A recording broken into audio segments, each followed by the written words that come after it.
परित्राणाय साधूनां विनाशाय च दुष्कृतां धर्म संस्थापनार्थाय संभवामि युगे युगे। ऐसे परमपिता परमेश्वर प्रभु विश्व गुरु भगवान श्री कृष्ण के चरणों में प्रणिपात करने के उपरांत आप सबको मेरी बहुत बहुत हार्दिक मंगल कामनाएं। जैसा कि विदित है कि हम लोग श्रीमद् भगवद गीता की यात्रा पर चल रहे हैं और मित्रों, मेरी यात्रा श्लोक संख्या 27 तक पहुंच चुकी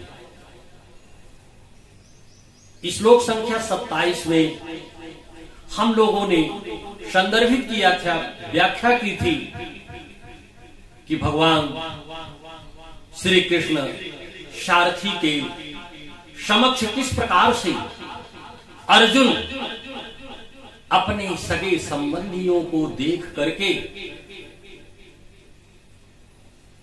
मोह के सागर में डूब गए और ऐसी परिस्थिति उत्पन्न हो गई कि मित्रों, श्लोक संख्या 28 में उन्होंने ऐसा भयावह दृश्य देख करके समर्पण करना शुरू कर दिया। और जिस श्लोक के द्वारा मैंने प्रभु के चरणों में प्रणिपात किया, उसी श्लोक का वाचन करते हुए अर्जुन को समझा रहे हैं हमारे प्रभु और कह रहे हैं कि सुनो अर्जुन, मैं किस लिए युग युग में यहां पर अवतार लेता हूं, ध्यान से सुने। परित्राणाय साधूनां विनाशाय च दुष्कृतां। सज्जन पुरुषों का कल्याण करने के लिए, दुष्टों का विनाश करने के लिए मैं इस संसार में अवतरण लेता हूं और तुम्हारे समक्ष खड़ा हूं। तुम क्यों मोह कर रहे हो? इसीलिए मैं यहां आया। अर्थात प्रभु वहीं पर अच्छाई और बुराई का, धर्म और अधर्म का स्पष्ट दर्शन प्रकट कर देते हैं। लेकिन अभी अर्जुन का मोह चल रहा है और ये संपूर्ण दृश्य हस्तिनापुर में बैठे हुए नेत्रविहीन उस धृतराष्ट्र को संजय जी बिल्कुल आंखों देखा हाल बता रहे हैं। आइए हम लोग श्लोक संख्या 28 के माध्यम से देखते हैं अर्जुन क्या कहते हैं। अर्जुन उवाच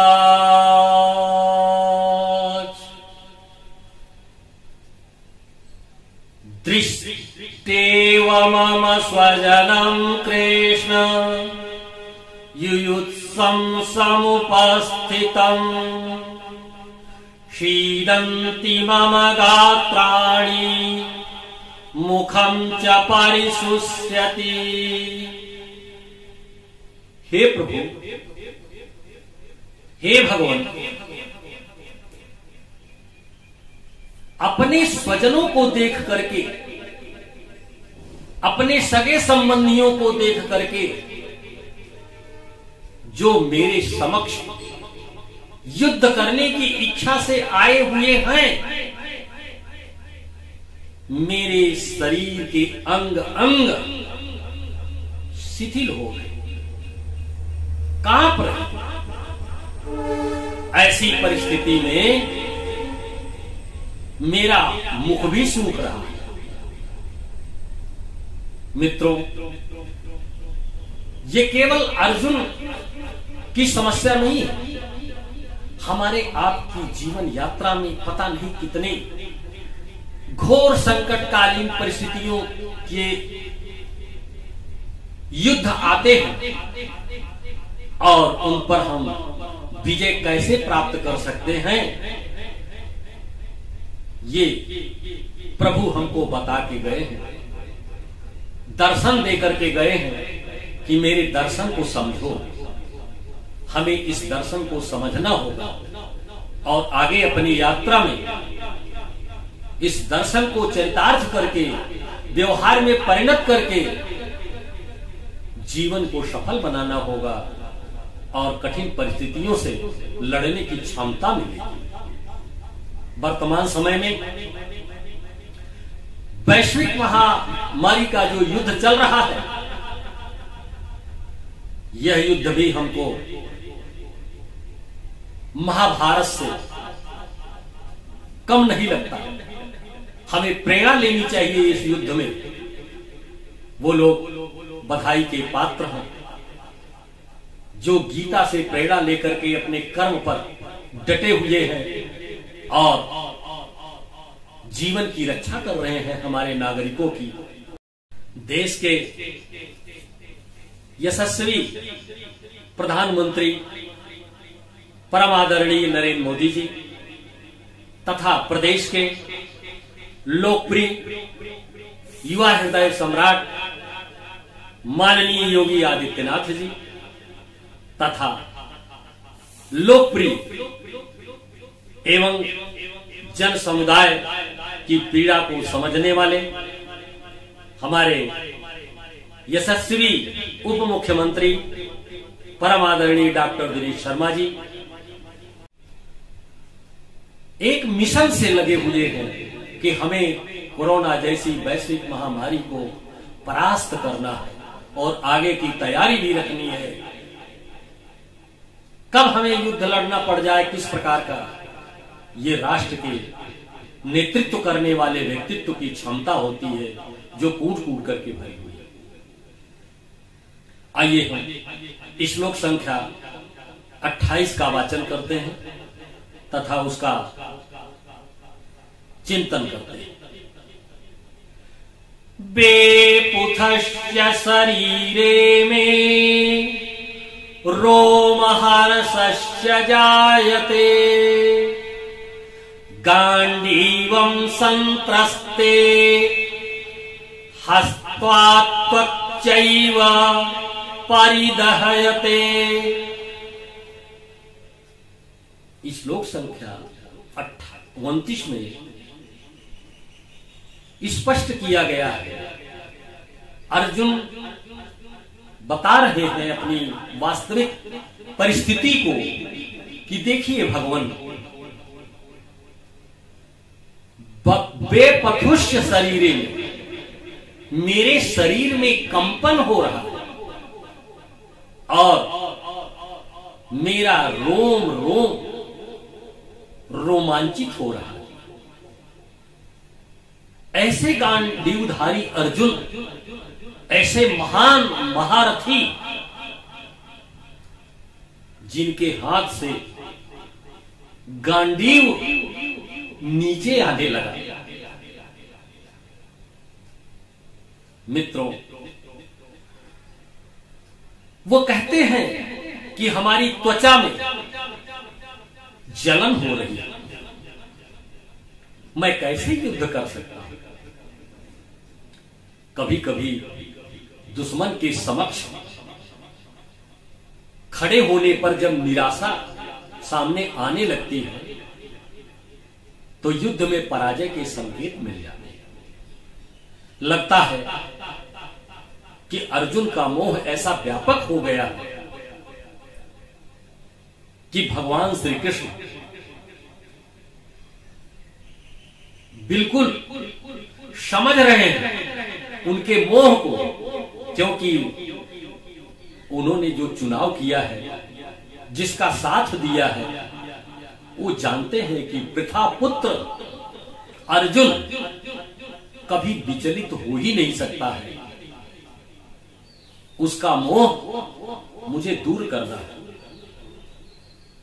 मित्रों, आइए हम लोग श्लोक संख्या 30 का वाचन करते हैं, उसकी व्याख्या करते हैं।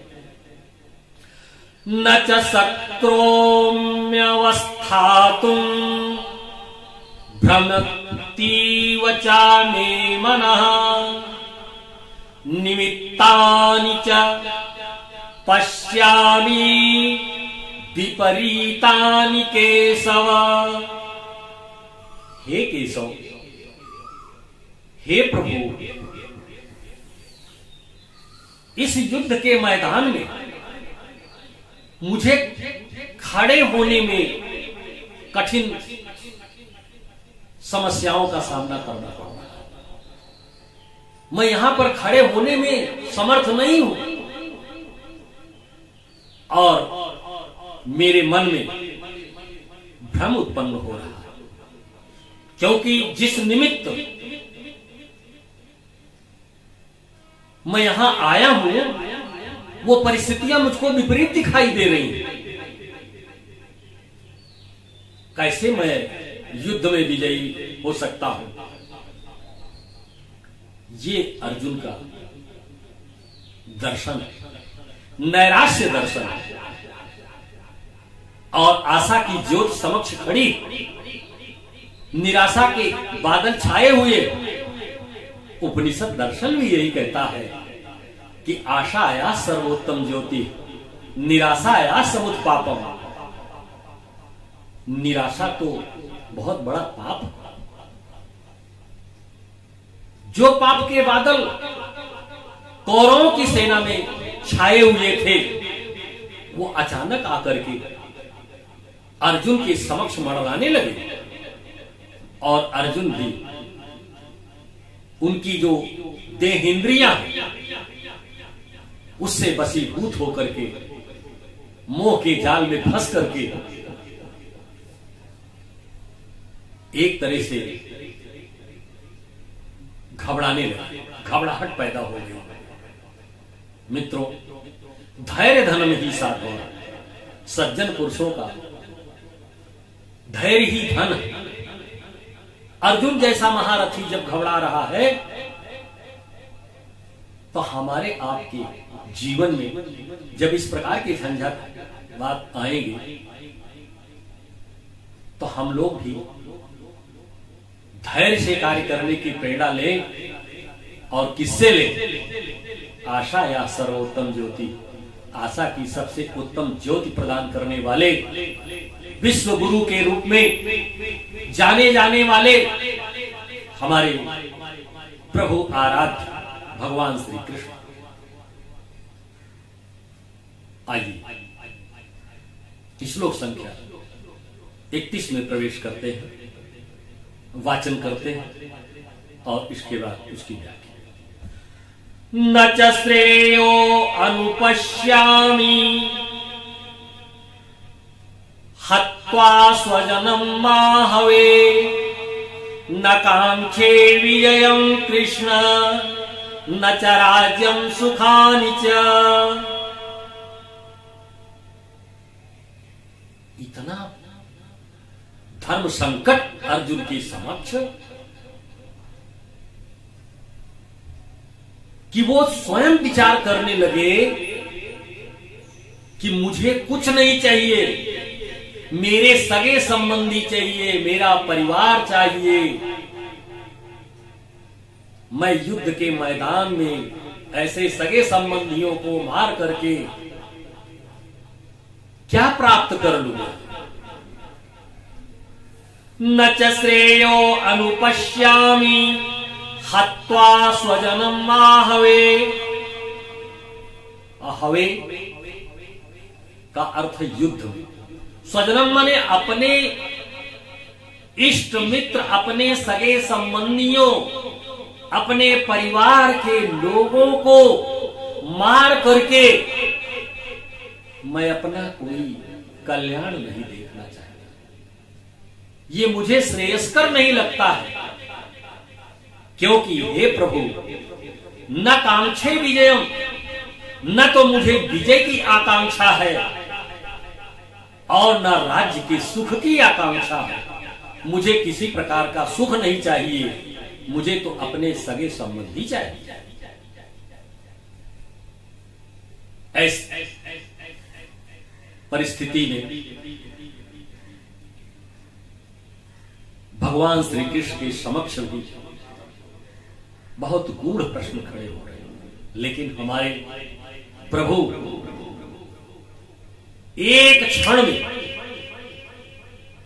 अर्जुन के सारे व्यामोह को मिटा देते हैं और अंत में ऐसा उपदेश देते हैं कि जो कल भी सत्य था, आज भी सत्य है और आने वाले दिनों में भी सत्य रहेगा, क्योंकि वो त्रिकालदर्शी है। इसीलिए उनको कहा जाता है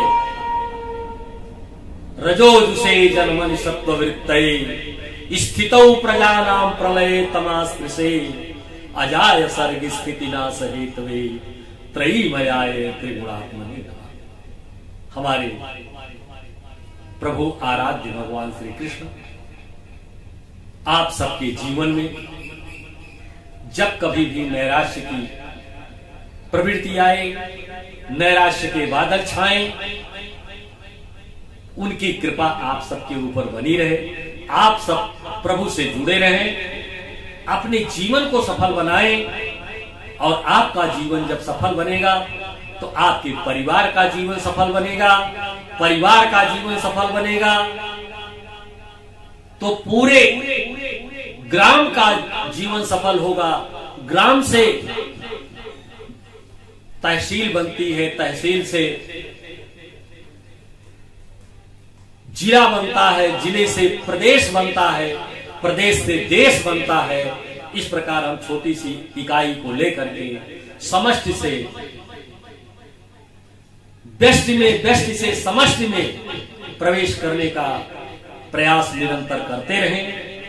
आज का दर्शन, आज की कथा मां गंगा की, मां भगवती गीता की यहीं पर विराम लेती है। हम लोग पुनः श्लोक संख्या 32 से पुनः व्याख्यान करेंगे। इन्हीं शब्दों के साथ वाणी को विराम। राधे राधे, जय श्री कृष्ण।